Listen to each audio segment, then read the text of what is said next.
Good evening, everyone, and welcome to the March 2024 candidate forum for the Germantown School Board. Want to thank, first of all, and welcome our candidates running for office today. We have Tracy Pollock and Jeff Foyer running for school board seat number 1, Tom Barney and Fred Fleitz running for school board number 7. Also want to welcome our audience that's here on site, along with audiences joining us either through Zoom and through Facebook at this point. We'll go through a little bit on the format, and then we'll jump right into the questions. Candidates and audience, one of the things to remember is that all questions have been submitted ahead of time, and the wonderful part is they were submitted by residents of the Germantown community. Because of that, and because of the amount of time people had to submit questions, there won't be any questions coming from the audience today. At this point, the questions have been modified in some ways where sometimes people from the community, there'll be 3 people who submit a similar question. So we'll roll it all up into one question and just reword it a little bit. So if you're looking for the exact verbiage on a question you submitted, it may be rolled in with another one just to make sure we're not repeating the questions themselves. It is a forum, not a debate. So that does follow different guidelines, and there are strict time guidelines. Each candidate has 2 minutes to provide an opening statement, and then they will have 1 timed minute for the response to each of the questions. For tonight, what we'll be doing is we'll be asking the candidates for the specific seats the questions as a group. So you'll see that we'll go back and forth between the 2 seats, but it'll give you an opportunity to hear responses grouped together for the specific seat that each person is running for. Concluding comments at the end are also 2 minutes. You will see that our co-monitor up here will hold this up. That doesn't mean 10 more minutes to talk. That means 10 more seconds, and then you get the hook at that point. We've talked about the timekeeper. We've talked about the rotation of the questions. When the time is called, you do need to end your answer at that point. And if the opportunity does present itself and it makes sense, I may ask as a moderator follow-up questions to clarify answers or the questions themselves.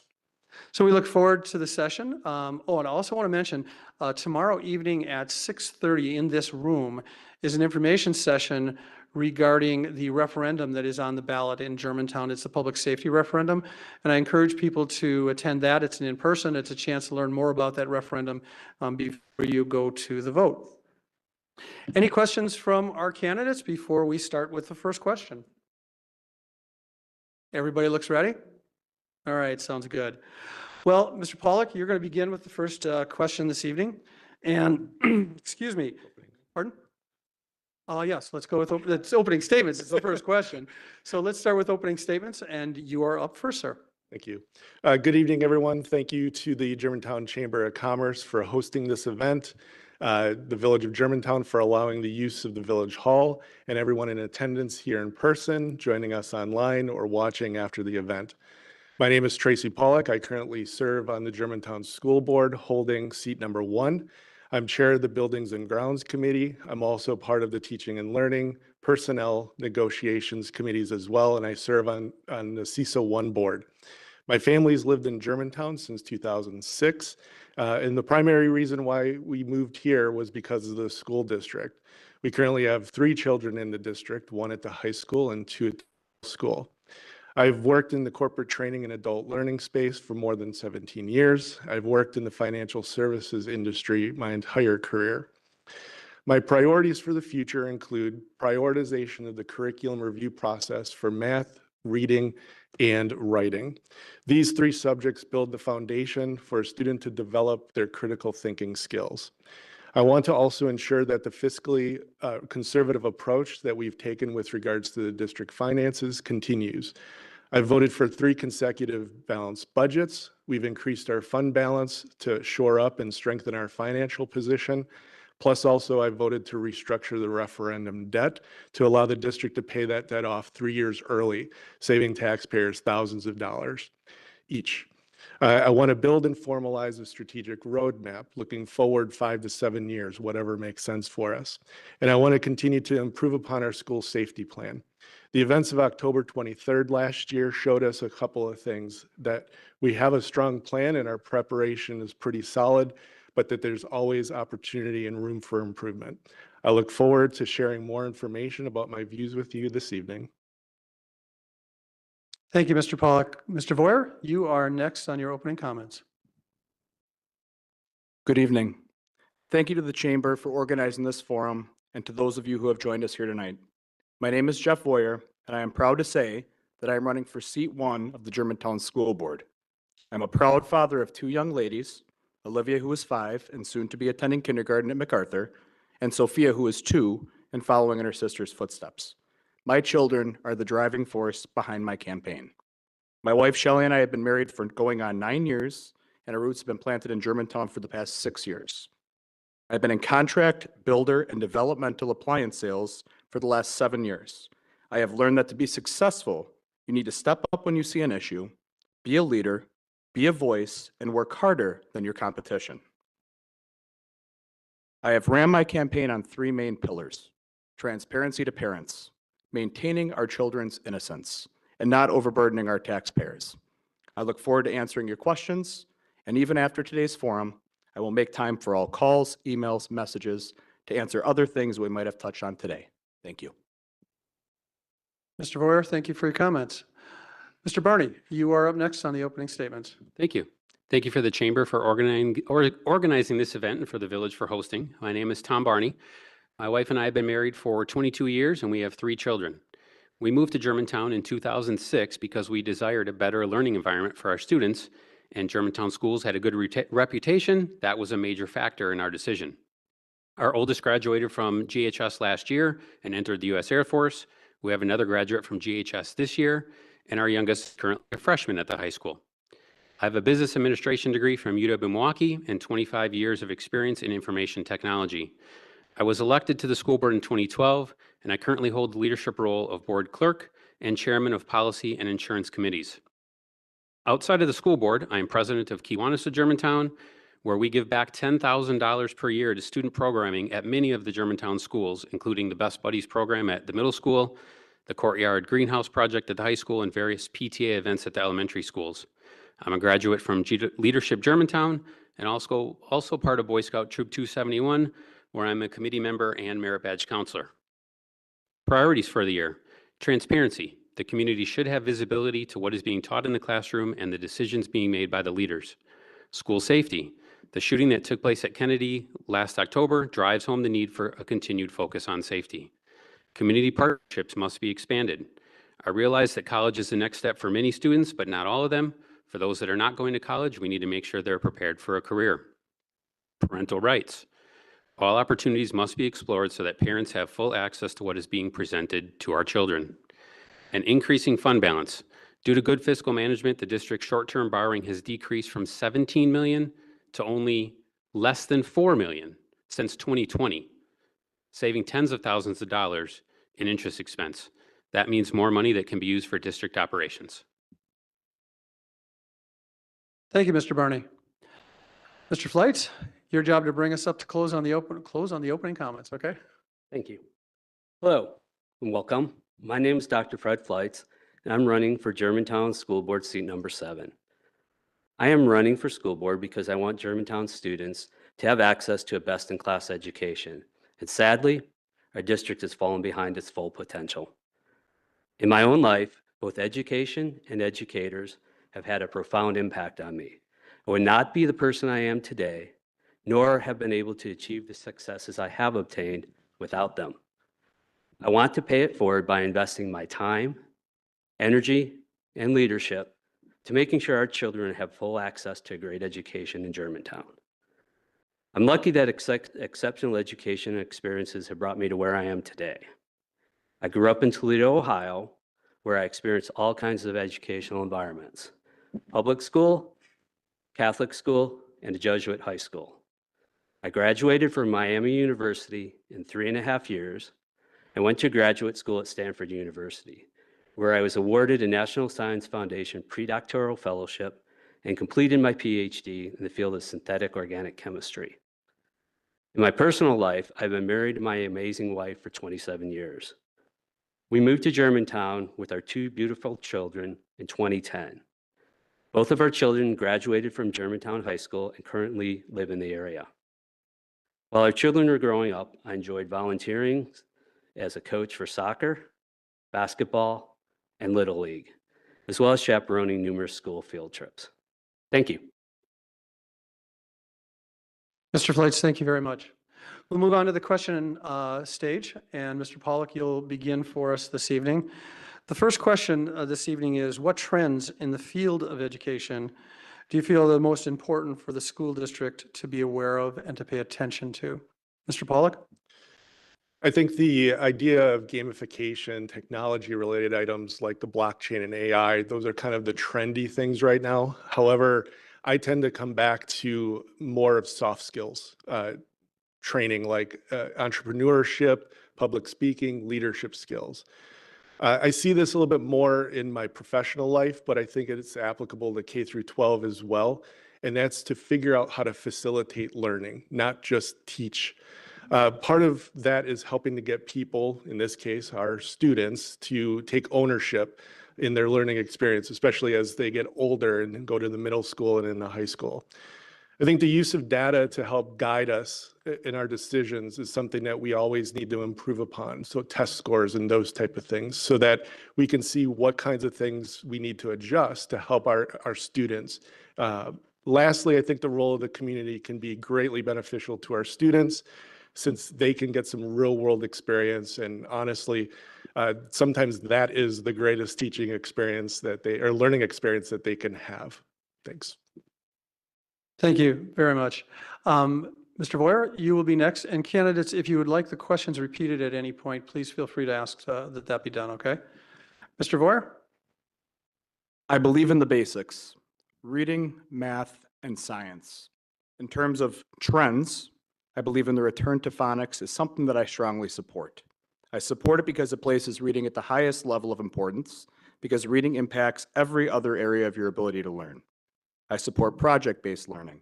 As it teaches social and emotional skills, it also allows the ability for the student to critically think. AI learning, in my firm opinion, can be extremely problematic depending on how it may be implemented, not allowing our students to think for themselves. Thank you very much. Mr. Barney?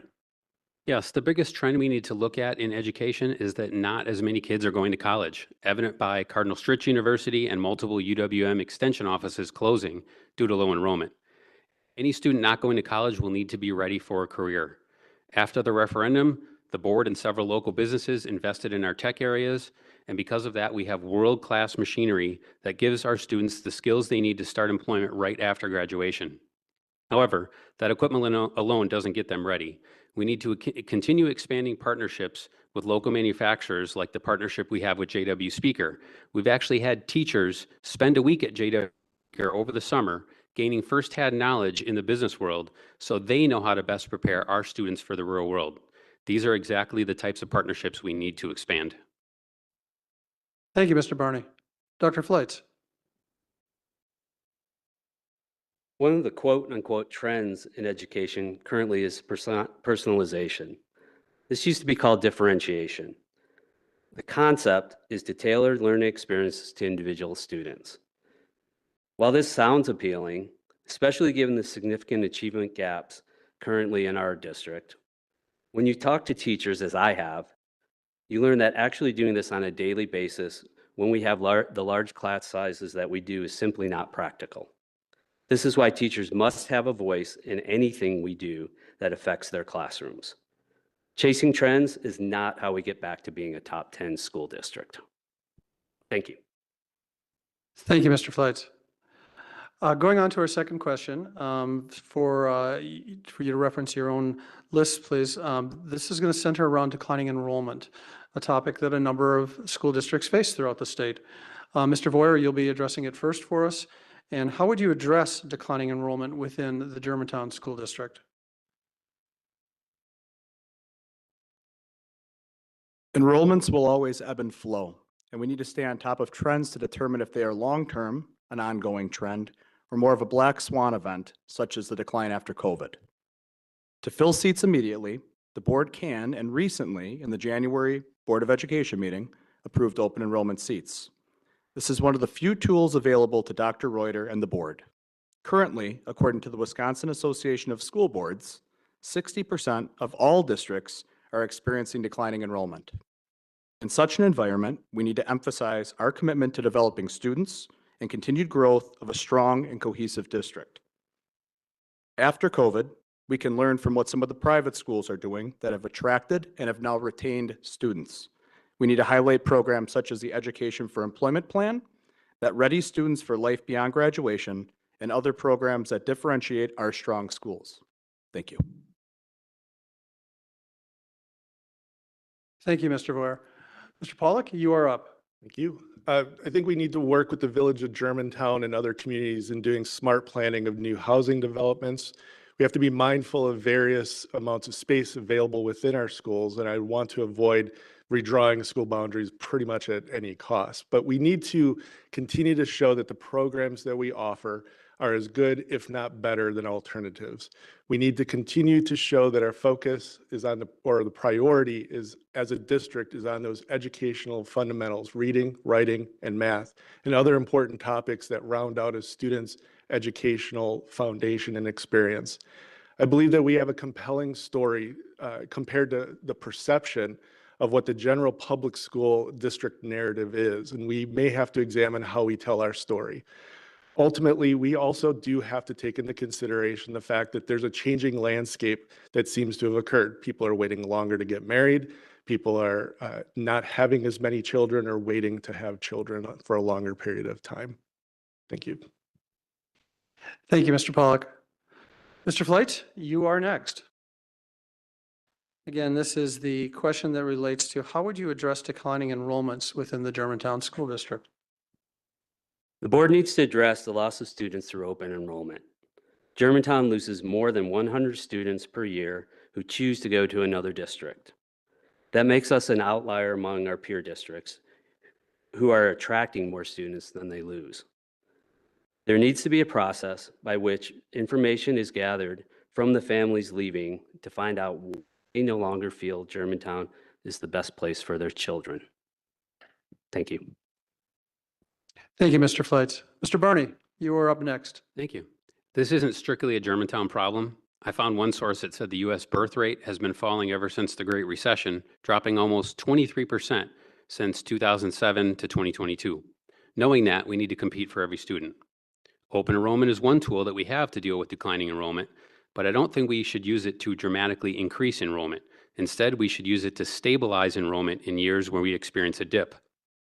Outside of open enrollment, we need to look at housing developments taking place in the district. We need to encourage the Village Planning Commission to bring in more single-family developments. That will bring growing families, which are likely to be part of our enrollment from kindergarten through graduation. Why single-family homes? Because apartment turnover is north of 36%, which will have our enrollment going up and down like a roller coaster. Compare that to single-family home turnover of only 1.4%. Single-family homes bring a stability to a family and to a school district. Thank you. Thank you, Mr. Barney. Well, you get the pleasure of being the first on the next question, so don't let the microphone cool off, okay? The next question is going to center around the human growth and development curriculum, and this did come in from several different residents. So what is your stance on human growth and development curriculum within the Germantown School District? Well, if you follow social media pages like Parents for Public Education, you'd probably think that sex education is banned in Germantown. That couldn't be farther from the truth. What is banned is we're like banning the state's plan of human growth and development. The state's plan requires that if you pick one topic from the list, you have to pick every single subtopic under that. That would eliminate our local control. When the policy was updated to essentially ban human growth and development, no health-related curriculum was modified in the district. I stand by my decision to vote for the current human growth and development policy because it allows us to maintain local control and also make sure that the district doesn't have elementary instruction on sexual orientation and gender identities. So with this ban, what does that actually mean? Well, in the middle school, we cover health and wellness, making good decisions, self-esteem, body image. In high school, we cover development, reproduction, the male and female reproductive systems, pregnancy, and sexually transmitted diseases. That sure seems like human growth and development to me. Mr. Barney, thanks for your thoughts. Next up, Mr. Fleitz. The district must provide students with age-appropriate, science-based, and medically accurate information. Not providing this education is intentionally withholding basic information from students who need it to live safe, healthy lives. Most parents I talk with have no idea this ban is passed because there is no communication with the parents, despite the promises of transparency from board members. Thank you. Thank you, Mr. Fleitz. Mr. Pollock, you will be up next, and then followed by Mr. Voyer. Wisconsin state statutes allows school boards to make a choice regarding the implementation or inclusion of human growth and development, local control. When you have a legally available choice in how you go about making a decision and what you do to fulfill that obligation, choosing one thing versus another does not constitute a ban. It's just like when our librarians choose to include a certain book in a circulation versus not a book in circulation. Our current policy 2414 directs students in grades 9 through 12 to receive instruction in the knowledge of physiology and hygiene, sanitation, the effect of controlled substances, including alcohol, upon the human body, symptoms of disease, proper care of the body, and the instructions within the physiology and hygiene piece also includes instruction on sexually transmitted diseases. Based on what we currently have in place, we are in compliance with state law. I'm supportive of the current stance of the district and would not consider changing it at this time. Mr. Pollock, thank you. Mr. Voyer, you are up, the last person on this question. And then for question number 4, Dr. Fleitz, you'll be up first. I support the board's policy 2414 and the comprehensive program and instructional materials. I am glad the current board took such a stance, and I look forward to working together with them on similar issues.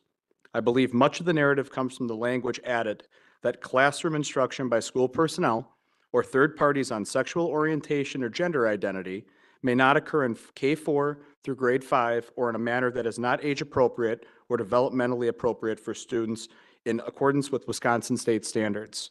I know that I'm limited. I'm going to read a portion of policy 2414.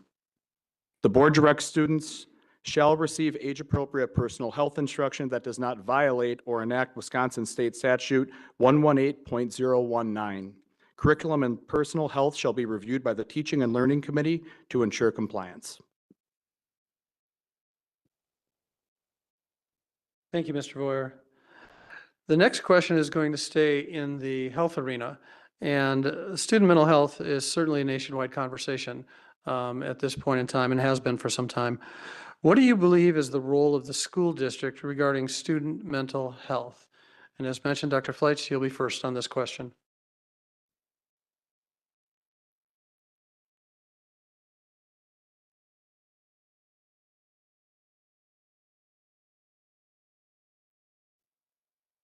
Okay, there we go. Student mental health is clearly an important issue for our students. In fact, I had a Germantown High School student tell me last week that they don't feel this is currently a priority. Our youth are facing a mental health crisis. The school district must be part of the supportive network for students and families. In banning resources at Kennedy Middle School, the counselors there have been restricted from providing education in the classroom. Studies show that a majority of parents believe schools should teach the skills of social emotional learning. We also need to invite back community partners like the Youth and Family Project that had previously provided support to our students, including additional counselors. Thank you. Thank you very much. Next up, Mr. Barney. Thank you. The school district needs to partner with families when it comes to mental health. Teachers and counselors are not experts when it comes to treating mental health issues, but they can help build positive relationships with the students and work to keep the students engaged, which can ultimately help students concentrate on learning. Students at school for a good portion of the day, which means the teacher probably sees the student for more hours than the parents do during the week. This gives the school the potential for identifying issues or concerns, and this is when families need to be notified. Parents know their student the best, and need to be the decision maker when it comes to any additional support that their student will receive. If accommodations are needed, that's where the 504 process can be engaged to give the student the support they need. We have fabulous guidance counselors and psychologists who will make sure that the students get the support that they need. Thank you. Thank you very much for your thoughts and comments. Next on this topic is Mr. Voyer. Thank you. The Germantown School District has IEPs, health plans, and 504 programs to address various levels of concerns.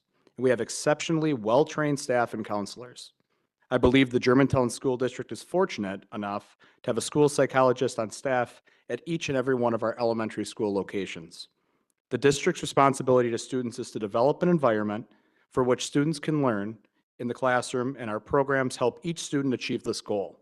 However, mental health can be and is a family personal matter that at times requires attention beyond our care. We will work as best as we are able to accommodate the family's trusted medical professionals. At the last board meeting, the district reinforced its commitment to these students with the hire of Mrs. Katie Cohiel as Director of Pupil Services. Thank you, Mr. Voyer. Mr. Pollock, would you wrap up this topic for us? Thank you.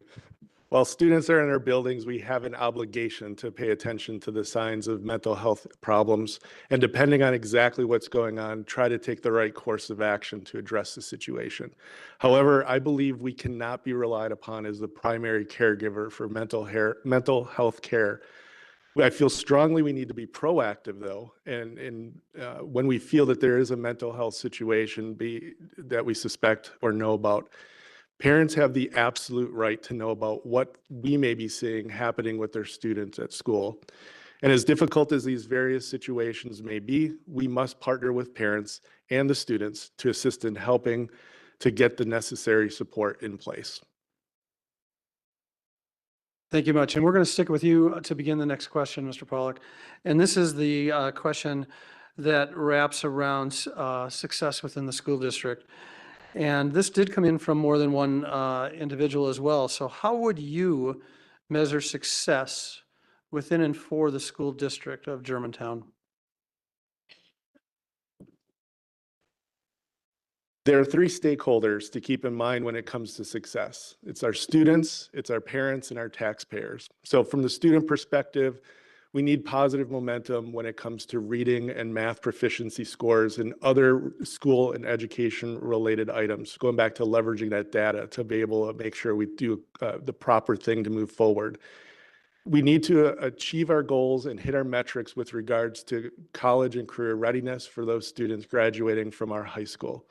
We need to continue our high engagement with parents, making sure that the effective and highly effective communication scores remain high, since those parents are our partners in their children's educational journey. We need to continue being fiscally responsible with the funds that we receive. The fact of the matter is it's not the district's money, it's the taxpayers' money that they entrust us to make responsible investments for the benefit of our students. Ultimately, we also need to make our schools places where the community can rally around. Thank you, Mr. Pollock. Mr. Voyer, you're up next.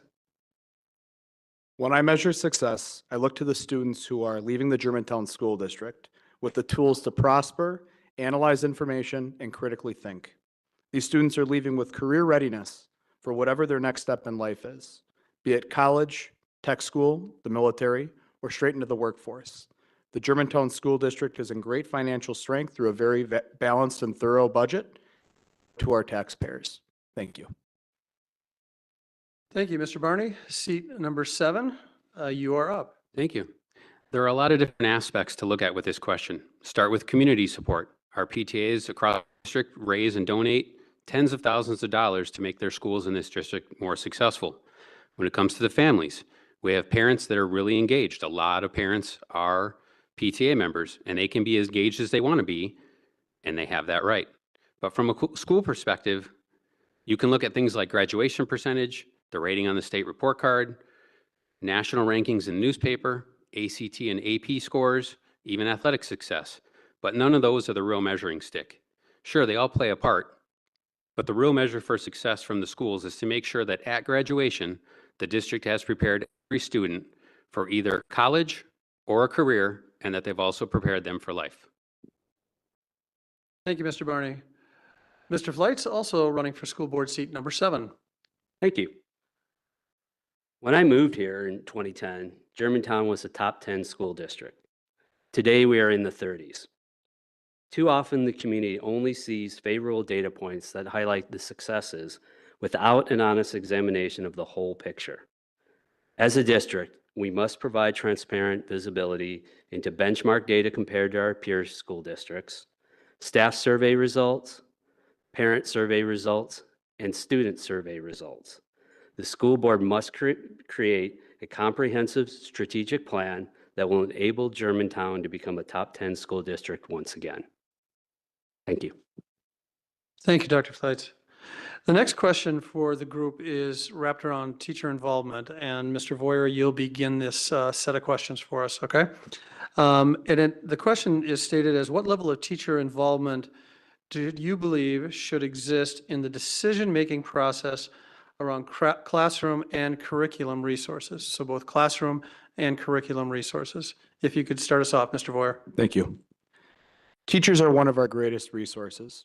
Because the school board is an elected position, it is responsible to make sure community values are reflected and represented in the curriculum. The board, through the administrator, sets curriculum. Teachers are then responsible and hired for their individual talent and ability to develop and convey to our students their lesson plans that adhere to GSD curriculum, given the direction and resources provided. Over the past years, teachers have played an integral role in reviewing and providing helpful feedback regarding the implementation of a new reading and math curriculum. I will continue to foster such valuable insight. Thank you. Thank you much. Mr. Pollack, school board seat number 1. I believe we've actually established the model we should be using going forward recently with regards to our reading curriculum review, which is ongoing as we speak. Put bluntly, the teachers carry the burden with regards to determining what resources we should be looking at, slimming that list down, determining what we should be piloting, and ultimately having a good amount of say in their feedback with regards to what kind of curriculum we should adopt. However, we as the board also have the responsibility to vet that curriculum as much as we possibly can. And so with our work on the Teaching and Learning Committee, we've gained access to a lot of the curriculum and a lot of the resources at the same time so that we can get hands-on, that we can review all of the information itself, and honestly, sometimes ask challenging questions. It's not so much to change their mind, it's so that we can feel comfortable with all of the things that we need to check off. Thank you. Thank you very much. Dr. Fleitz. Thank you. Our teachers are the experts. And right now, we're losing teachers because this expertise is not being respected. Teachers should be involved in the classroom decision-making processes. A school board should not be micromanaging classrooms and curriculum. The school board should be empowering and inspiring teachers to help our students reach their full potential. Thank you. Thank you much. Mr. Barney, could you wrap this question up for us? You bet. I think I agree with Mr. Pollack. You'll see that shortly. The teachers are an integral part of our curriculum selection process. The current reading curriculum pilot should be our standard for that kind of process going forward. In this case, 3 different programs are being evaluated, each across various classrooms, along with a control group. Feedback has been received from the teachers throughout the process, and teachers have helped complete a rubric comparing various categories and the effectiveness of each resource. The growth of the students is also measured across each curriculum, giving the administration additional data points to make a recommendation. We've also had supplementary resources approved this year, brought forward by the teachers, by the schools. This past November, Do the Math intervention resources, after our math interventionist and school psychologist identified a gap.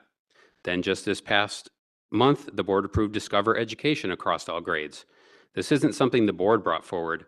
This is something the teachers and administration identified and brought to the board for approval. Thank you. Thank you, Mr. Barney. And we're going to be sticking with you on this one. I'm starting out the next question, and this is the question that wraps around social media. So the question, as stated, is, as a board and school district, how would you address misinformation on the school district being relayed to the public and in social media. Mr. Barney, you'll be starting us out. Thank you. While I was reading this question, I couldn't help but think of the Facebook page for Germantown Parents for Public Education and their posts on the lack of sex education and paper shortages in the school district. As I covered earlier, age-appropriate sex education is taught in Germantown, and if I quote Dr. Reuter from a letter he sent to his leadership team on May 16th, he said, "We have enough paper left to get us through the final 17 days of school." That sure seems contrary to some of the social media posts. I'm not sure if this is because they don't have all the facts, or more likely they're trying to make the district or specific board members look bad for their own political gain. Now, if there are some posts that are so contrary to the facts that it warrants a response, the board president, in coordination with the superintendent, could consider a press release or an email blast to the community giving the full facts. But in the end, parents, what do you tell your kids? Don't trust everything you read on the internet. Also seat number 7, Dr. Fleitz. Misinformation can spread when there is a lack of transparency and communication. The school board and district have a responsibility to be transparent with the community. For example, the meeting minutes are currently distributed after board meetings do not include enough detail, including the stakeholders who were involved in the decision-making process and the nature of the board's debate. It's impractical for the board and district to address every rumor on social media. However, with better communication and transparency, misinformation is less likely to spread. Thank you, Dr. Fleitz. Mr. Pollack, seat number 1. There can be a tremendous amount of gaslighting and omitting of facts that occurs in social media to help fit any narrative. And there really isn't a true easy way to combat it in a highly effective way. In some ways, the fact that we live stream, record, and make available all of our committee and board meetings may certainly help that situation, as we can direct people to actually what happened or what was discussed. But the fact of the matter is that sometimes people are not happy with us because of a decision that was made and there ends up being a negative reaction, or they simply want to create and believe their own narrative. I think generally speaking, sometimes the best way to move forward is to ignore it and to communicate through our official means towards the work that we need to do. If questions or information needs to be shared, we can address it, and we can also share the information that we've recorded to help round out those facts. Thank you for your comments. Mr. Voyer. Thank you. I would encourage everyone that if you see something, say something. The proper channel as to maintain consistency through the district may be to direct questionable content to the board president and the superintendent, as to make or keep them aware of the slanderous material being thrown into the district. It is unfortunate that there seem to be some minority groups of activists and keyboard warriors that propagate inaccurate information and/or intentionally unflattering information that is not in our district's or community's best interests. As a board member, I will be vigilant to protect the integrity and reputation of our entire district. That includes our families, community members, faculty, staff, and our greatest asset, our students. I will work with fellow board members to ensure and protect the reputation of our students from any false or misleading allegations. Thank you. Thank you, Mr. Voyer, school board seat number 1 candidate. Our next question will be started off by Dr. Fleitz for us. And this particular question wraps around the student voice. And there are some ways for student participation within the school board at this point, presentations and things like that. But beyond what currently occurs, do you have any additional ways that the student voice can be incorporated into the school board process?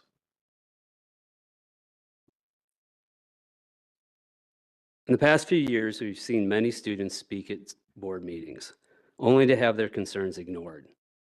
The board must create a neutral and welcoming environment for the exchange of ideas. Other districts have school groups regularly contributing to their policy committee, and I think that's an excellent idea. Allowing students to offer their perspective should be a regular part of the decision-making process. Students must have a voice in the board process. Thank you. Thank you very much. And next up on that question is Mr. Barney. Thank you. Much of the interaction that the board has with students happens at presentations that are during board meetings. Don't get me wrong, those are wonderful presentations because we get to see all the great work that is happening in our schools. However, I think the board needs to be a little closer to the schools than that. I've tried to do that over the past few years. For example, I was able to attend a career fair at KMS last week. I've also seen board members and the superintendent at events such as the third grade wax museum at Amy Bell last year and MacArthur's Fall Festival and Chili Cook-Off from this past October. Seeing these events can help firsthand make a connection with the school and with the students. It gives the students a chance to approach us in an environment where they feel more comfortable, that being their home school. Thank you. Thank you, Mr. Barney. Next up on this question is Mr. Voyer. Each Board of Education meeting has a citizen comment section. The public and the students are welcome to provide constructive input. Also, if the student body has concerns of a more immediate nature, there is a well-defined hierarchy for which students can escalate pertinent ideas. Constructive feedback, both positive and negative, should always be welcomed and appreciated. Thank you. Thank you. And Mr. Pollock. I'd be open to a number of ideas. Personally, I'd be willing to try to schedule reoccurring meetings with students who are interested, more as like listening sessions where they can choose the topics that they want to speak to. I think also we could look at trying to invite some of us into various classrooms, especially if it's a government-related topic, to provide our feedback, speak to them, answer any questions that they may have. I'd also propose trying to figure out how we may be able to schedule a board meeting at a slightly different time where it would be more available to students to attend and see what kind of work we do. Might be some challenges with that, but I think it's probably something we should probably entertain. And I would always encourage them to speak up during public comments. We have emails that we can receive their email concerns. And honestly, many of them are watching tonight. Look us up on the internet, find our email addresses, and send us questions about what is concerning to you that we might want to consider and think about as we move forward towards the election. Thank you, Mr. Pollock. And we are going to stay with you for the next question, and it has to do with funding priorities. So if you want to reference your notes on that, what do you believe the top funding priorities should be for the school board to focus on over the next couple of years? There's three: educational services and programs, maintenance to our buildings and grounds, and our staff. A few years ago, an exercise was performed to eliminate unnecessary expenses that did not directly impact our students. This helped us get to our balanced budget situation that we find ourselves in. Because we approach the budget planning process from a zero-based budgeting perspective, we have the benefit of reviewing those priorities on an annual basis. It's a very good thing because we're able to plan appropriately and trim the fat right off the top, since the goal is to balance the budget. We also publish a 5-year capital improvement plan so that we have a sense of what kinds of things are coming up when it comes to buildings and grounds, and those tend to be quite expensive. Lastly, we also review the financials every month during the Finance Committee meeting, and this allows us to verify that we're on track, that if any adjustments need to be made, we can make them, or if any priorities have changed, we can change our priorities at that time. Thank you, Mr. Pollock. Mr. Voyer, school board seat number 1 candidate. To keep the district up and running at a high level and financially solvent, a responsible budget is paramount as to maintain the long-term success of the district and commitment to the taxpayers. Every school district is confined with what the state and federal government funding calculations provide. I understand it can be a delicate balancing act given limits on those funds and still respect our tax-paying constituents of our 5 communities. I hope to serve and represent. Thank you much, Mr. Voyer. Mr. Barney. Thank you. For starters, we need to have a competitive salary and benefits package. This is one aspect that can help with retention. The district needs to fund our capital improvements plan. The cost of everything keeps going up, and we can't get behind on maintenance and expect a bailout from the state. And the board needs to continue increasing fund balance every year. Now, let me explain why that needs to be our priority. Think of fund balance as a piggy bank for the district. Yearly funding doesn't come in waves, or yearly funding does come in waves, and without a healthy fund balance, the district needs to take out short-term loans to continue operations while waiting for that next wave. Short-term borrowing isn't free. Interest expense from those loans takes away funding that could be used for programming, salaries, benefits, and more. Good fiscal management has allowed the short-term borrowing to decrease by $13 million since 2020, saving tens of thousands of dollars in interest expense. That means more money that can be used for district operations. Thank you, Mr. Barney. Mr. Fleitz. Thank you. In order to be a fully functioning school district, there are a number of areas the district must fully fund. Instruction. Students have a qualified teacher, teachers have instructional aides, and classrooms have supplies. School leadership and support. A team of leaders who support teachers and students and are empowered to help the district achieve its strategic vision. Curriculum and staff development. Curriculum, training, and instructional support to ensure teachers are able to provide students with the necessary knowledge and skills. Counseling services. Qualified staff to provide education in the classrooms and one-on-one support. Facilities to ensure students attend schools that are clean and well-maintained. Transportation, buses and drivers to safely transport students. Health and safety, the school nurse cares for ill students, and security measures keep staff and students safe. Thank you. Thank you, Mr. Fleitz. Well, gentlemen, we have one more question before we get to your closing remarks. And Mr. Voyer, again, running for school board seat number 1, you will be beginning that question, and it centers around teacher retention. So this question focuses on how you would work to improve teacher retention and the relationship between teachers and the school board. Mr. Voyer, you will go first, and Mr. Pollock, you will follow him. I am not aware of any teacher retention concerns above and beyond the norm of Wisconsin school districts. It is true we have great teachers, as we do. We want to retain them. When one leaves, we all feel that. The board's job is to foster and guide the creation of a strong school district that attracts teachers, families, and students, and hence enhance the 5 communities we serve. The board's only direct employee is the superintendent, and I have the utmost confidence in Dr. Reuter's ability to successfully run and facilitate the relationship between the district, staff, and teachers.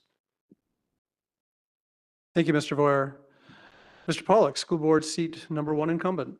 I think one of the biggest things to help with retention is already in progress, and that's the compensation study, which we absolutely needed to do to make the appropriate adjustments. As part of the study, we've received direct feedback from various representation of teachers based off of tenure to ensure that we received a variety of different responses and perspectives. And I believe that we will absolutely use that feedback to help craft and guide our decisions for future compensation. With regards to relationships between the teachers and the board, honestly, it's one of those things where we just simply need to understand that when we disagree with each other, it's not personal. It's not a direct attack. We have different perspectives. We have different responsibilities within the district itself.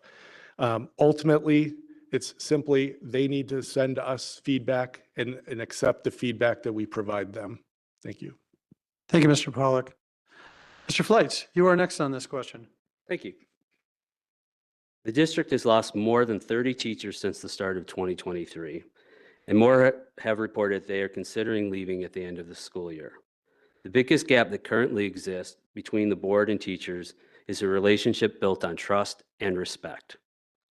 I am the only candidate endorsed by the teachers through the Germantown Education Association because I've been willing to sit down and talk with the teachers, listen to their concerns, and respect their expertise. Thank you. Thank you, Dr. Fleitz. And you get the last word on the last question. Mr. Barney. Thank you. Retaining our quality teachers is key. Losing a seasoned teacher is especially hard due to all the institutional knowledge that they take with them. In today's economy, cash is king. An increase in salary could be the difference between losing or retaining staff, especially in specialized areas. I hope that the compensation study will help in this regard. I suspect that additional dollars will need to be allocated towards salaries, and it will be up to the board to determine where to pull that from. We also need to look at things that won't necessarily cost us anything extra, but could be helpful to our employees. Focus group feedback was given to personnel committee, and I heard comments that teachers want to know what they're making going into a school year. That shouldn't be that hard. Typically, negotiations start after the school year, and any agreement requires the business office to calculate and distribute back pay. That isn't good for either side. The first week of February, the administration reached out to GEA to start negotiations for the upcoming year. If everything falls into place, we could have an agreement before the school year starts. Thank you, Mr. Barney. Closing comments, Mr. Pollock. Thank you. Prioritize our focus on reading, writing, and math. Those are the foundational pieces for a student to develop those critical thinking skills. Ensure that we continue our fiscally conservative approach to the district's finances. Build and formalize a strategic roadmap so that we can identify where we want to go and to be able to measure our success and know when we may need to course correct. Continue to improve upon our school safety plan, identify what we can do to add additional layers of protection that is not intrusive to the day-to-day operations of the schools. These are just some of the priorities that I've identified that I think are important for our district, in addition to providing a high-quality education to our students. I do not take this position that I've been entrusted to by this community lightly. It's been an honor, privilege to have served this community for the last 3 years, and I humbly ask for that trust again this April. I'm fully prepared to continue to put in the time, to continue to do the work to move this district forward in a positive direction. Thank you once again to everyone who made this event possible and to everyone in the community who has engaged in this process and in this event. For more information, please visit tracypollack.com and vote to re-elect Pollack on April 2nd. Thank you. Mr. Pollack, thank you. Mr. Voyer, closing comments. To everyone here, it has been a pleasure answering your questions. I do understand that some people may have questions that were not asked, and to that I will say, message me, call me, email me, and I'll be sure to get back to all of you in a timely fashion. I am honored to have had the opportunity to serve, and I'm honored to have the opportunity to serve with the current board and help grow the Germantown community. I aim to be a face and a name that you can trust. Nothing is hidden with me. I am fully transparent and can look you all in the eye and say that with pride. Again, I appreciate the opportunity to engage with the community tonight, and I ask for your vote on April 2nd. Thank you. Thank you very much. Mr. Barney. Thank you for your time today. My priorities are to continue to focus on transparency in the school district, looking at new ways to increase safety, continuing to build community partnerships with local businesses, and continuing to increase fund balance so we have more money to invest back in the district. We also need to continue giving parents the right they deserve when it comes to their students' education. You can find more about my priorities on my Facebook page. Everyone in the community has access to it. I don't know that my opponent can say the same thing because I've heard from several people that they can't even find his page, meaning they've been preemptively blocked. I'm involved in the community, a Leadership Germantown graduate, member of Kiwanis of Germantown, part of a local Boy Scout troop. I even spent this last Sunday helping a scout from Troop 271 with their Eagle Project, and I'll be doing the same thing again this coming Sunday. Great things are happening in Germantown. My votes on the board restructured referendum debt, taking 3 years off the payment schedule for property owners. There's been 3 consecutive balanced budgets. Math and reading scores are up. State report card scores are trending up, and short-term borrowing is down. This doesn't happen by accident. Strong leadership on the board has set this district on a great trajectory, and with your help, I'll keep that on track. Find out more at votetombarney.com and vote for Tom Barney on April 2nd. Mr. Barney, thank you very much. School Board seat number 7. Dr. Fleitz, also School Board seat number 7. Your closing comments. Thank you. Thank you for the opportunity to speak with you all today. I'm asking for your vote in the upcoming election to bring a new voice to the school board. As the only candidate endorsed by the teachers through the Germantown Education Association, I'm asking you to set aside the politics we've seen dominate our school board over the past few years. I'm asking you to put the needs of our students first. We must address the urgent issues before us, starting with our teacher retention and building a comprehensive plan to improve our performance. Together, we can build respect for teachers and return our district to its previous greatness. Thank you. Thank you very much. At this point, I do have a few thank yous that I'd like to point out too. I thank you each time you answered questions, but the Germantown Area Chamber of Commerce and Gilletta Kirpin, the executive director, for all of their hard work in putting this together. People who know me know believe wholeheartedly in these types of forums. They are probably the purest form of democracy that we have in this country, where all the questions are submitted by constituents, and you get to answer them both to the face-to-face audience here as well as the virtual audience. So thank you for running and for your interest in public office. but thank all the people who have joined us either virtually or in person here tonight. Another reminder, 6:30 in this room tomorrow, information session on the public safety referendum that will be on the ballot. That's probably one of the best ways in order to be able to have more information about it and get your questions answered as well. Again, thank you very much. I appreciate it. And please, everyone, get out and vote. Thanks.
Good evening, everyone, and welcome to our second candidate forum this evening.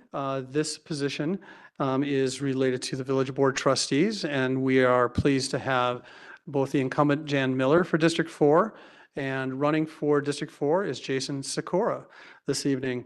A few guidelines for this evening's event.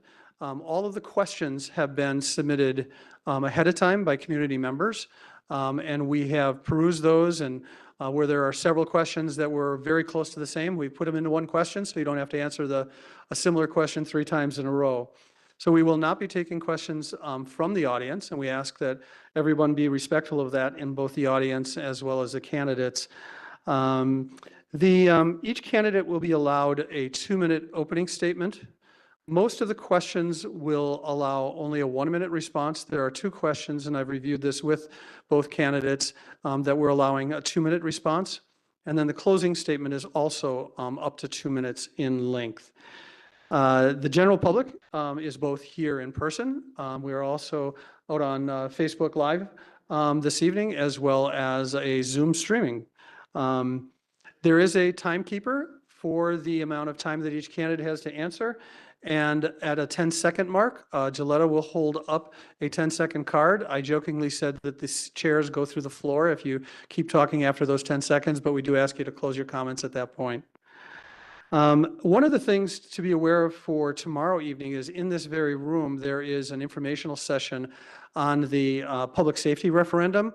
So I encourage people to come and attend that information session, learn more about the referendum, what it actually means, have people here who can actually answer the questions for you. If the opportunity arises that a question leads in a slightly new direction, I reserve the right to ask follow-up questions if that helps clarify things for the voters. So I want to start off with thanking both candidates for being here this evening, and our audiences, both virtual and in person, for their being here. So I will start then with the opening comments, and we will rotate between candidates. So each candidate has the opportunity to answer first and close out on a question. So opening statements, we will start with Ms. Miller. If you could open us up tonight. Thank you very much. My name is Jan Miller. I'm currently the village trustee for District 4. Some of my top priorities are to improve communication and transparency. There are others that I'd like to let you know about. I want to maintain Germantown as a great community. Germantown is a wonderful place to live in, and I will work hard to protect the quality of life that Germantown residents have come to enjoy and respect and expect. I want to ensure government fiscal responsibility. I am your fiscal responsible candidate. I believe in prudent government spending. As your trustee, I will focus on maintaining taxes, and I believe as a community that we really need to balance our budget and to live within our means. We need to ensure that every dollar spent is done wisely and always keeping in mind the value of every dollar spent and the return on our investment. So also balanced growth. As a Germantown resident in District 4 for 30 years, I have witnessed tremendous growth around me. Now the village is in the midst of the 2050 comprehensive plan. And in order to preserve the quality of life that our Germantown residents have become accustomed to, I believe that we must manage our future growth guided by a clear vision. And we need to ensure the future growth is balanced and taking into consideration our goal of fostering economic growth while maintaining Germantown as a desirable place to live in. Also, solid infrastructure. So we could talk about roads here. I will work to ensure that Germantown has the necessary structures and facilities we need to effectively service a first-rate community. And also one of my big ones is preserving open space. I believe as we continue to witness residential housing and expansion in the area, we need ample green space. And as your trustee, I will work to enhance and improve our parks, current and future generations to enjoy. And this includes, but is not limited to, adding trails for both walking, biking, and connecting to interurban trails. Thank you. Thank you much. Mr. Sikora, your opening comments. All right, good evening, everybody, and I'll get a little into my background because many of you may not know who I am. I've been a resident of Germantown for the last 10 years, having before that, served in the Marine Corps for over 6.5 years, getting out and going to University of Milwaukee, Wisconsin, or University of Wisconsin-Milwaukee for another 6.5 years to get my undergrad and graduate degrees in computer science and business. And after which I then, work at We Energies / WEC Energy Group, helping support the communities that we all live in this four-state area, and specifically working with our large commercial industrial customers across the four-state region, helping provide services to those customers to make sure that they can viably grow in the communities that they work in. And, customers such as Gale Foods in Germantown, among many others. And as a running candidate for the village trustee position of District 4, I would bring a lot of experience that I have from both my military background, my industry background, as well as my educational background and community service background from Germantown to the community. Over the past number of years, I've served on a number of boards, United Performing Arts Fund for the Southeastern Wisconsin area. I've served on the corporate board for that. I've helped referee soccer in the community to keep in touch with the students and the children in the area, while also just making friends and family, with the people in this community. And I assure you, as a candidate for this position, I would do an outstanding job to make sure I'd uphold that cultural stability that we have in this, what I call a gem of Washington County in Germantown, and I'll promote further economic and residential growth. Mr. Sikora, thank you so much for your opening comments. We're going to move into the question stage, and a reminder that is 1 minute as opposed to the 2 minutes. So when you do see the sign go up, if you could wrap up your comments at that point, that'd be awesome. Ms. Miller, you're going to be starting first for us on the questions, and the first question for this evening is, it's a general interest question, but it's what prompted your interest in public service? What prompted my interest in public service is Kinderberg Park. There was a group of my neighbors and I got together and went to the village hall to fight against a subdivision that was proposed, and as an RS6. And once we heard that this subdivision was going to come in and put in 30 homes, an RS6 in 15 acres, we decided to go door to door and get support from other neighbors to lower the number of proposed homes. After many trips to the village hall here and going in front of the village board at the time, and as well the plan commission, we got our citizen little input to create a petition from the surrounding subdivisions against the new development. In the end, the Germantown Village Board voted to zone the Kinderberg Park property RS4 and no more than 16 homes on the 15 acres. I was hooked. Ms. Miller, thank you for your thoughts and comments. Mr. Sikora, as a newcomer to politics, what prompted your interest in public service? Yeah, it's a really in-depth question that I could answer in a number of ways, but I think simply put, having served the community nationwide in the military, then coming and working with our local industry in Wisconsin, and moving back to the community that I grew up in, which was Washington County, and finding a home in Germantown, which brings some of that German heritage that I have in my family blood, I felt that it's my time now to give back to the local community, not just the other businesses and the greater communities, but our local community, to help keep up with the other areas in the state of Wisconsin. When I look at places like Brookfield and Mequon, who share very close borders to us in Menominee Falls, we need to keep up with them because they're not necessarily competition, but they're bringing people in who would have else went somewhere else. And we need to keep up with them and bring new families, new businesses to this area to keep in line with what the state is doing, which is really rapid growth. And it's important to me, so that's why I want to help serve this community to help promote that. Thank you, Mr. Sikora. We're going to go on to question 2, and per my comments earlier, we'll alternate back and forth who answers first. Mr. Sikora, you'll be answering the next question first, and on your sheet, it is actually listed as question number 2. So what steps will you take to ensure a positive working relationship with the Germantown School District? Yeah, and one of the things I wanted to put down is a really interesting quote from a famous political writer, James Hunt. He says, "The art of communication is the language of leadership." And communication is the most important thing when it comes to politics and building relationships with other entities in the government. The school board has a very daunting task to make sure that the future of this village and this state is in good hands. And we as the village have to be able to support the infrastructure that gets those kids to the schools safely, whether that be through supporting school board discussions, through supporting our fire and police commission, and making sure that our community is safe and has all of the the budgetary requirements that they can then provide with a budget for the school district. Thank you much. Ms. Miller, your thoughts on this topic? Thank you. The village board did have one meeting with the school district, and I thought that was very important. It happened about 2 years ago, and then those meetings stopped.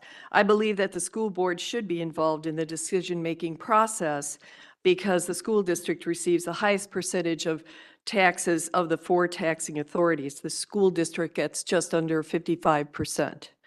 I have personally gone to school district meetings. Plus, I have conversations with some of the school board members. I think it's really important, as well as the school superintendent. The village board and the school board should work together strategically so that we can build a better village of Germantown together. Thank you very much. Going on to the next question, that is actually number 1 on your lists. This is a 2-part question, so you'll each have 2 minutes to respond to this particular question. And Ms. Miller, you'll be up first on this one. What is your position regarding the creation and use of TIF districts within the village?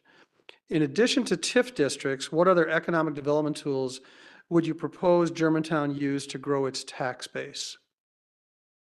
Thank you. At this moment in time, we have 4 TIDs open, numbers 6, 7, and 8. And at this moment in time, I would not create any more TIF districts until one of the outstanding 4 TIDs is closed. And the earliest TID currently is going to close in 2029 if there aren't any other changes. The last TID will close in 2043. What I propose is that Germantown should continue to grow organically, and we already are. We have 2 residential subdivisions at least that are currently building new homes that will come on the tax base.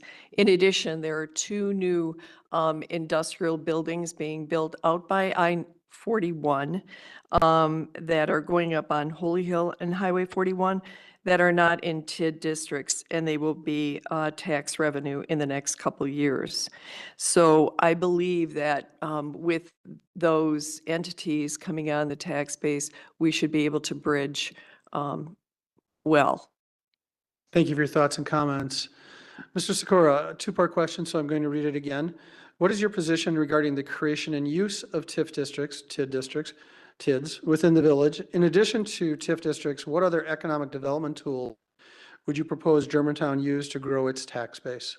Yeah, definitely. So TIDs are an excellent way for a community that has a lot of property and a lot of available land to expand. And one of the things that I see, especially in the industry I'm in, working with a lot of large customers across the state of Wisconsin, especially this region, is that they want to find places that have tax-friendly growth opportunities.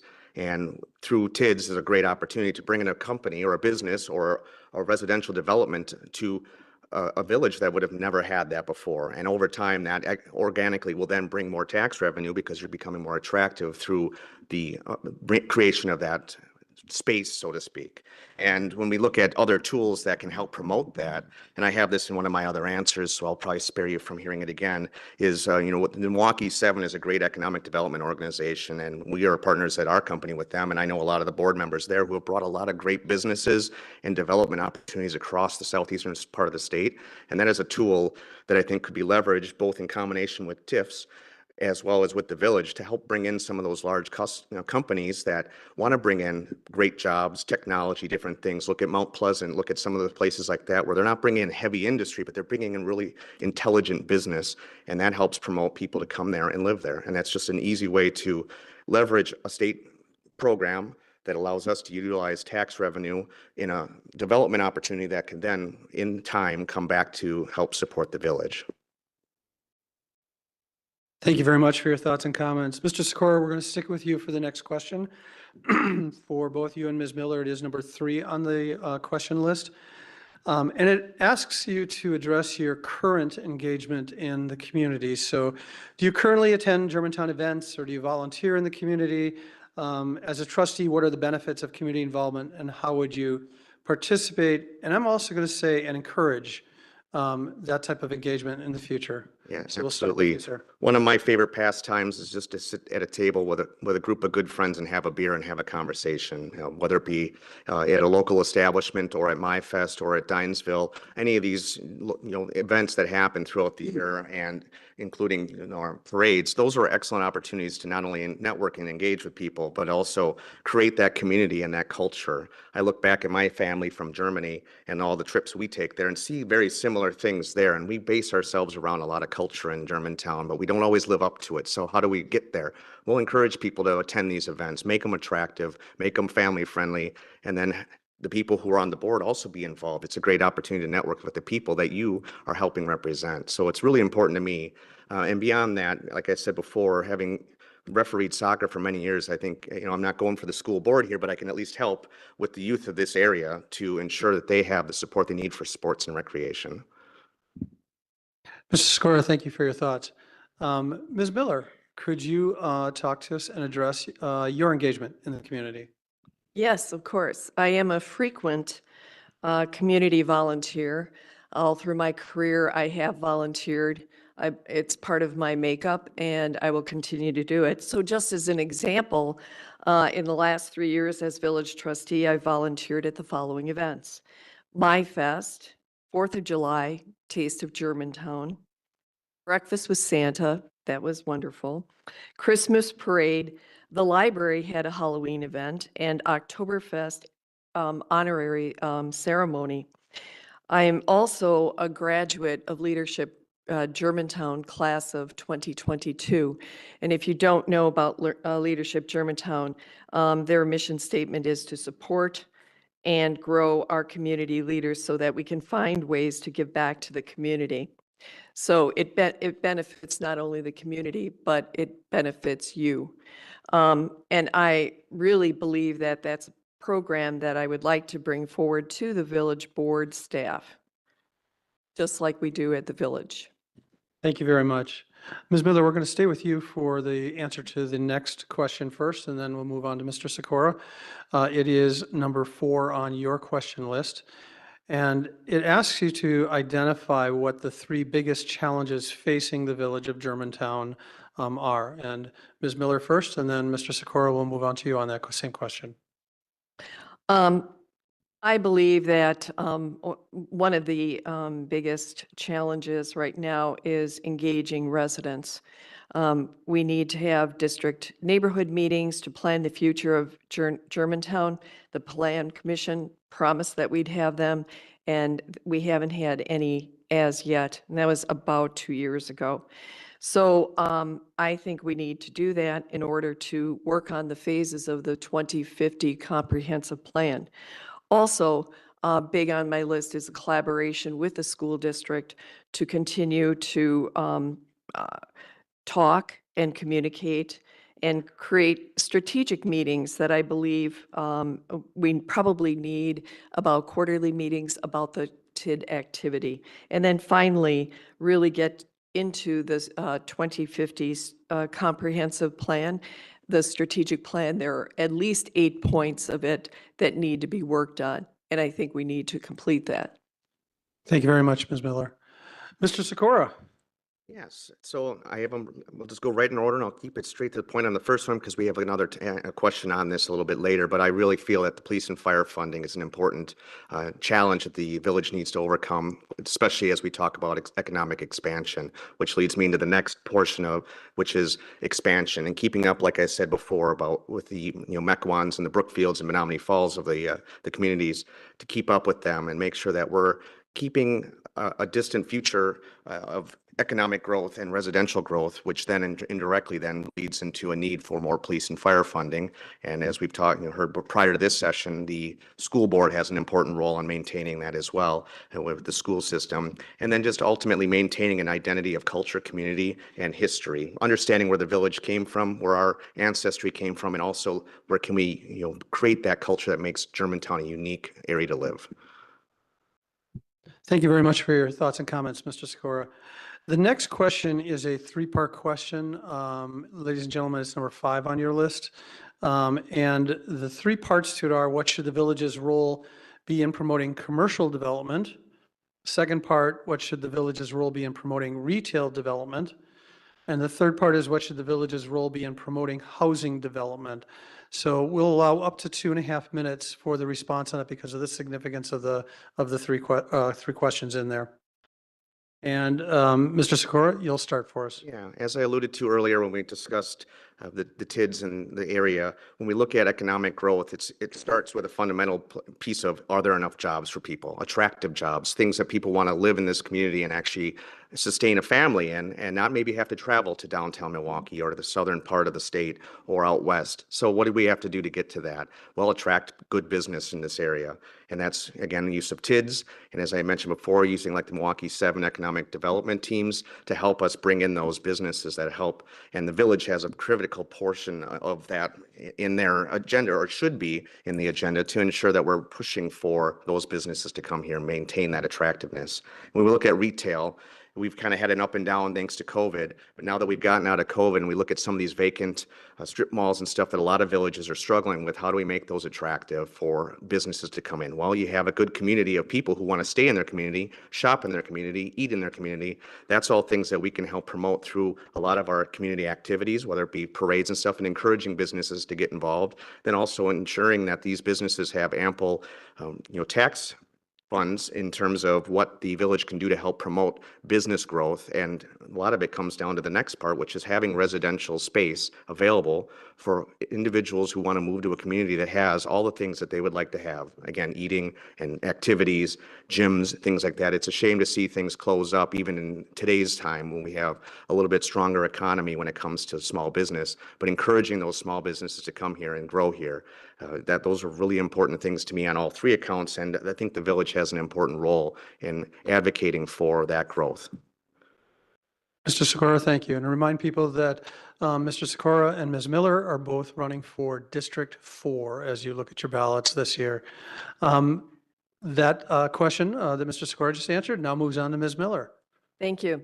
I believe that the Village of Germantown needs a new look, rules, and maybe attitudes in regard to industrial. We have 4 TIDs. They aren't completely filled, some of them. And so, however, the 2 new industrial buildings that are going up are outside of TIDs, and that will give us a tax revenue immediately. That's more of the type of thinking that we need.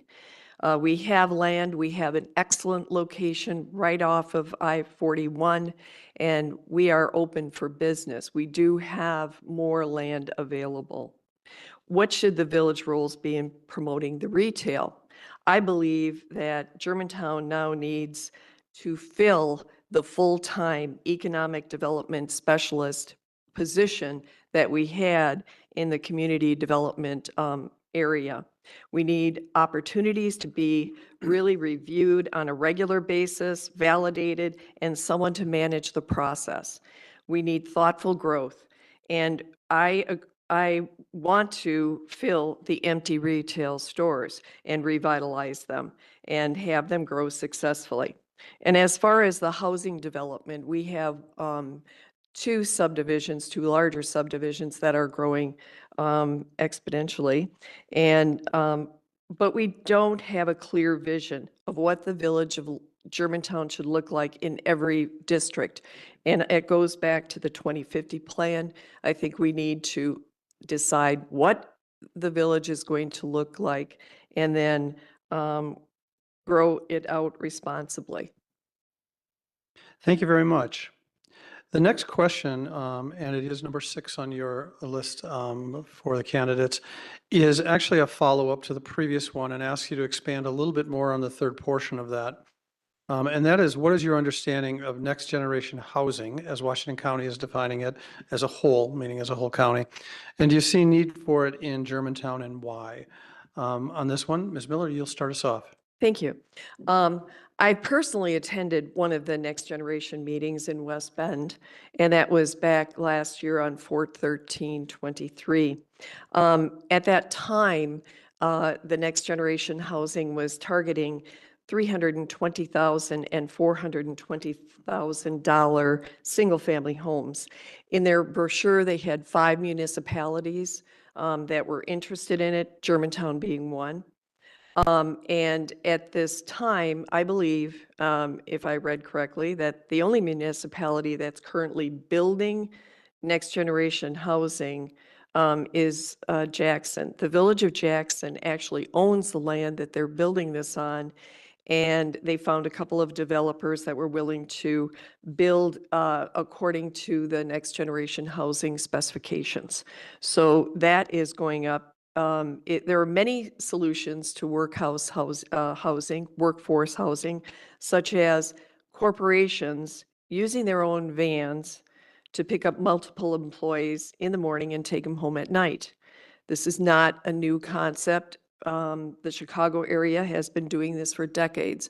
So if we want to bridge what the next generation wants to do, I think there are a couple of solutions that we can do to bridge the gap. At this time, we have, according to one of the surveys that just went out, our average median apartment is $1,300. So I don't think that's in the whole scheme of things, I don't think that's bad. And the median house price is $515,000. Oops, thank you very much, Ms. Miller. Thank you. Jason Sikora, you are up next. And then just a reminder that the remaining questions during this evening will all have a 1-minute time frame on them. We've exhausted the ones with the extended time frames. So Mr. Sikora, please go ahead. Thank you. Yeah, when we look at next generation housing and the process that the county is going through to try to get this implemented is interesting. And we look at Village of Jackson, who's pioneering this for everyone. I don't like to use the term a guinea pig, but they're a good opportunity for us to observe and understand how well this process will work.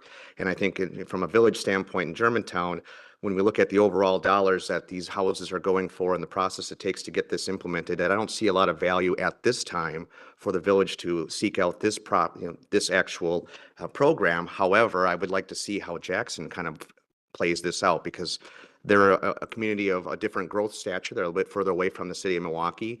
So when you look at the annual income out there, there's a difference between there and within Germantown. And when we look at our competing neighbors, Mequon, Brookfield, and Menominee Falls, who are not advocating for this at this time, do we want to be one of the first to do it or not? So I think the outcome of what the Village of Jackson has will be a good indicator in the next year or two of where the Village of Germantown should take a stance on that. Thank you for your thoughts. Mr. Sikora, you will be answering this next question first, and it will be number 7 on your candidates list. That particular question talks about soliciting feedback. So how would, or in the case of an incumbent, how do you, in addition to how would you, solicit feedback from constituents? So Mr. Sikora, we'll start with you. Yeah, absolutely. One of my favorite lines that I had from one of my previous bosses was feedback's a gift. And if you don't ask for it and you don't take it and you don't learn from it, you're doing something wrong. So how do you build that with your constituents? Well, it's about communication, as I mentioned before. How do you effectively communicate with them, listen to their ideas, and provide them with your ideas, and then not only let them give you feedback, but then act on it. So I think it's really important to ask for that feedback and actually do something about it and provide it as well. It's a two-way street. So ultimately, it's staying in touch with the other constituents and being sure that you're transparent with them. And if you don't agree with something, talk about it. Don't just come back at the end of the day and say, I didn't agree with you, that's why I voted no. Be there to support their thoughts and try to help them develop it and help you understand it better. So it's just about two-way street. Communication is a very important aspect of politics and working with your constituents. Mr. Sikora, thank you very much. Ms. Miller, if you could address that particular question for us. One of the sayings that I live by is Stephen Covey, seek first to understand. And then in my first campaign in 2021, I did a lot of door-to-door knocking and meet and greet in my district. And as I worked my way through the various neighborhoods, I would ask those that were really engaging and interested in talking to me, and they wanted to I would ask them if they wanted to find out more about the Village of Germantown and if they wanted to stay in touch. So I started creating a list. So I have a resident list in District 4th so I can stay in touch. And so really it's become a two-way street. I can contact them or they can contact me. The residents I've contacted are not shy. Thank you very much. And I listen. If I don't have the answer, I will get it for them. If I don't have, they're not at the right district, I point them in the right direction. Thank you very much. Ms. Miller, we're going to stay with you on the next question. And this one will be a little bit of a takeoff on, you were each asked to identify the three biggest challenges facing the Village of Germantown. They're not necessarily all pure budgetary items. So the next question is number 8 on your list. And we're asking at this point that you address specifically, what do you think should be the budgetary priorities for the village? And you can think over the next budget or 2 budgets if you would like to in response to that question. But what do you think should be the budgetary priorities for the village? And Ms. Miller, if you could begin that for us. Sure, thank you. The Germantown budgetary priorities should be the Germantown Community Library had to reduce its hours of operation to because of the 2024 budget cut of $100,000. So I want to make sure that they regain the budget from 2023. Second, I would reinstate the $120,000 back to the Park and Rec Department that was cut also this year and get it back into the 2025 budget. Both the library and the Park and Rec are services for our residents. The residents pay the Village of Germantown taxes, and they should not be cutting basic services to our residents over other projects for the village. Third, I want to make sure that we see the full capabilities of the new Tyler Munis financial system. And we paid over $375,000 for this, and it is our foundation for financials. We need it to work. Thank you, Ms. Miller. Mr. Sikora, your thoughts on this topic? Yes, thank you. Similarly to what I said before, public safety is number one in my eyes.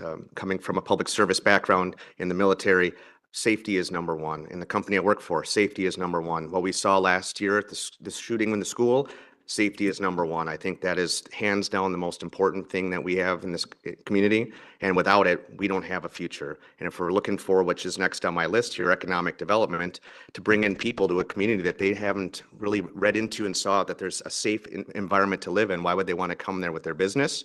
Or why would they want to come there to live? So those two things are the number one and number two. And then building on that, well, how do we help people embrace the community events? When we look at things like the MyFest and all the different activities throughout the summer, and making sure that we have the budgeting available so the community can feel like we're one community and can have that sense of culture that is important to everybody here. And then lastly, Public Works. Public Works, of course, has got a lot of change coming with the new facilities, but that too is also a top priority. Thank you very much. Mr. Sikora, we're going to be sticking with you on the next one, and I'll give you each a moment to think about this because it's an add-on question, but it is directly related to the constituents' feedback and gaining those types of information from your constituents.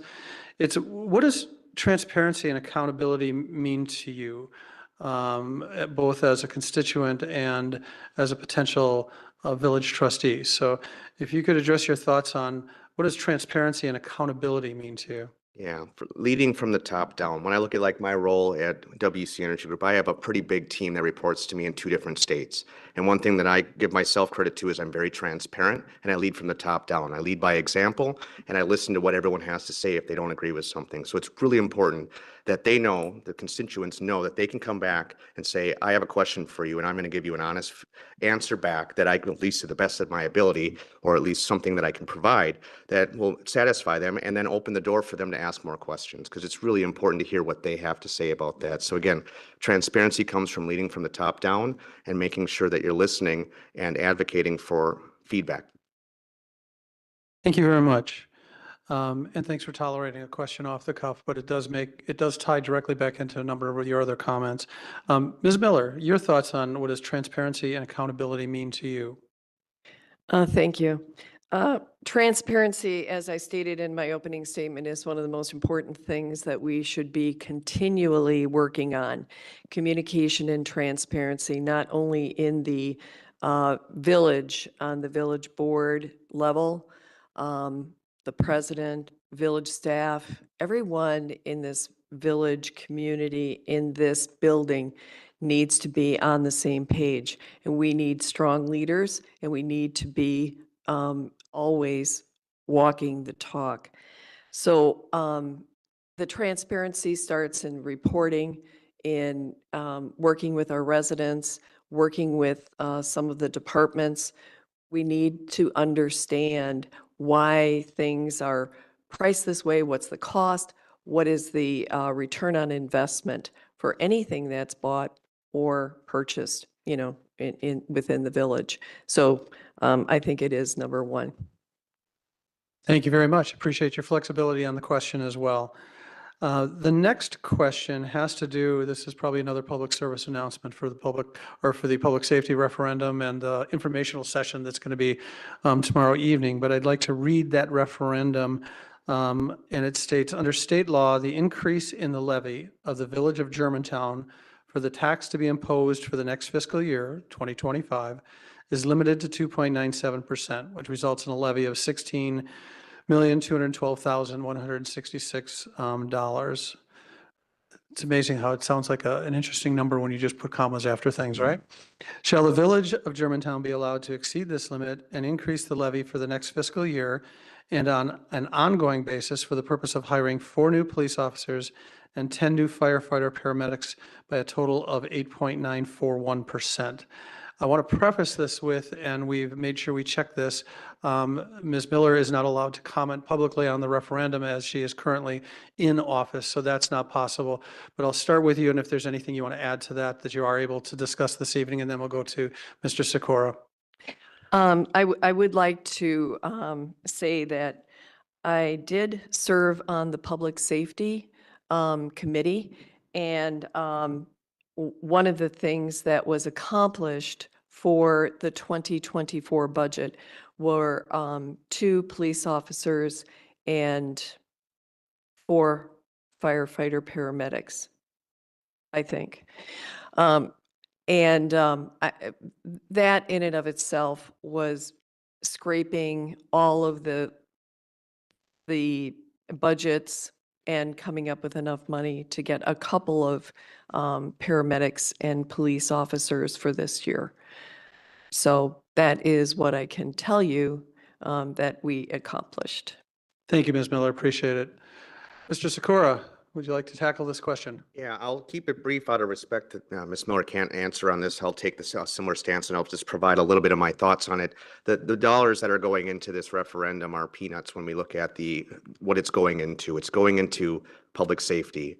And at $178 per household at a $350,000 house is not much when you look at the grand scheme of saving lives and providing the community with a service that they expect.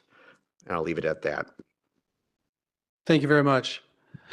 Well, that completes the very specific questions. There's one final one that you were provided with, and it gives you an opportunity to address topics that you may not think have came up during the other questions. But are there any other specific topics impacting your district number 4 specifically, that you would like to comment on this evening outside of your closing comments?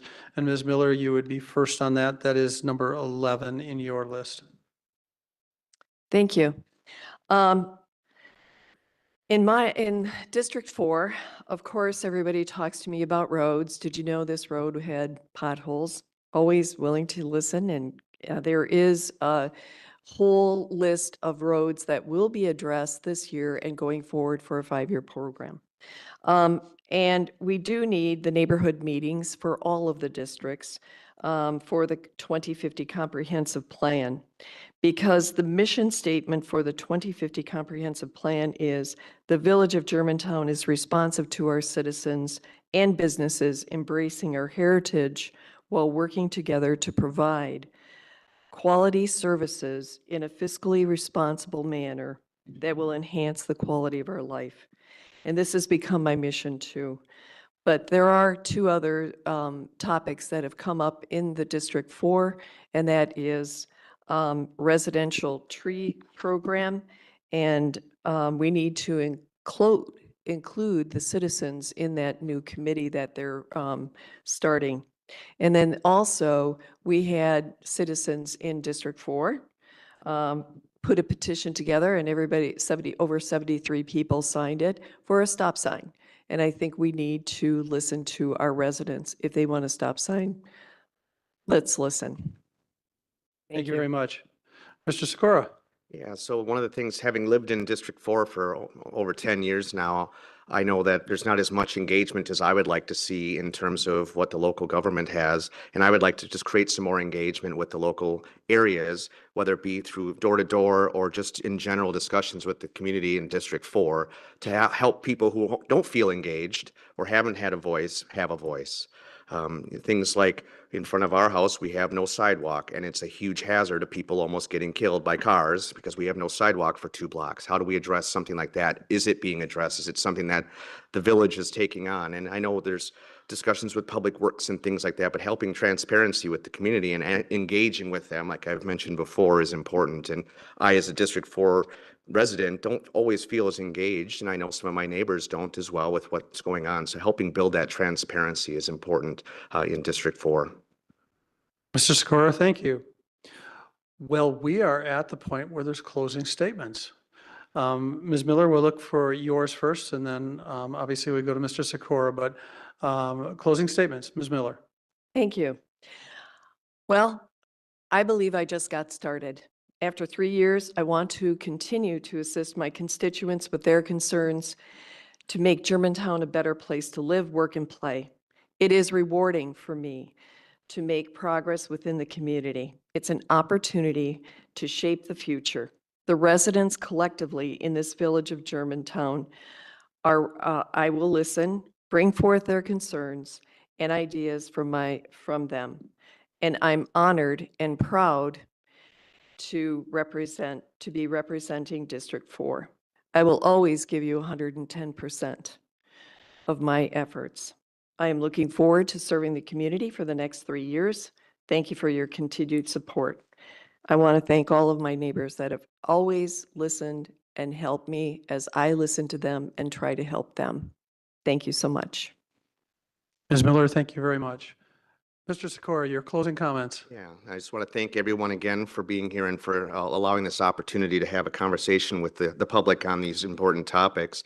And what I really want to say is I want to be able to bring forward something that maybe hasn't in a long time to the community, and that's just bringing some trust, and not saying trust with the government, but with someone who's a local favorite of theirs, someone who can speak with them on a level that they want to, be heard on, and then bring that back to the village board and help provide for areas like District 4, like I said, where there isn't as much, engagement, I feel, because we're not in the main part of the town, and help bring forward some of that change. And then when we look at what else can I bring to this village board, I'm a millennial. There's not a lot of us in public office anywhere, and a lot of them seem to be afraid to even get in front of a camera outside of TikTok. So when it comes to things like being here today to help serve the community, I hope I can help bridge the gap with the millennials and those after me who are afraid to go into politics and afraid to help the community and aren't sure how to do so. So I really want to bring that forward and bring some of my business experience, being a professional in a large company and having a military background and an education. How do I help the people of Germantown to also be successful? So it's really ultimately my goal is to represent everything and get started with change and help provide that sustenance for a future relishment of economic growth and residential, I guess you say cultural bliss, so to speak, because like I said in the beginning, Germantown is a gem of Washington County. Not a lot of people know a lot about Germantown. So how do we get ourselves more on the map today, like it was back in the day when my grandparents would go out to Jerry's Old Town and have a fish fry, and they didn't even live anywhere close, but they knew they could come to Germantown for a fish fry. How do we get back to being a village like that, where people from far away come here and want to come here and live here as well? Mr. Sikora, thank you so much for your comments. Well, you made it. Thank you so much. A few thank yous are in order, I think, this evening. First of all, I want to thank the candidates. To run for public office is a special thing, and it takes a lot of work, and I think we should all give them a round of applause for thanks.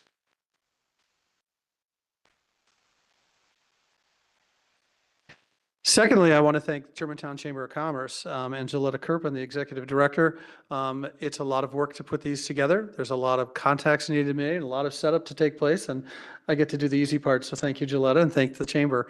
Most importantly, though, it's our audiences. So both our face-to-face audience here, as well as our virtual audiences, and please, please go out and vote. The events like this evening are one of the purest forms of democracy that we have. Think of it, community members have taken the time to submit these questions and have come here and to listen online, and you get an opportunity to address those questions directly. And then one last thing, tomorrow night, 6:30, information session on the referendum. It's a great opportunity to make sure you understand referendums. They're not always easy to understand from verbiage that occurs on them. So thank you very much again, and April 9th, vote.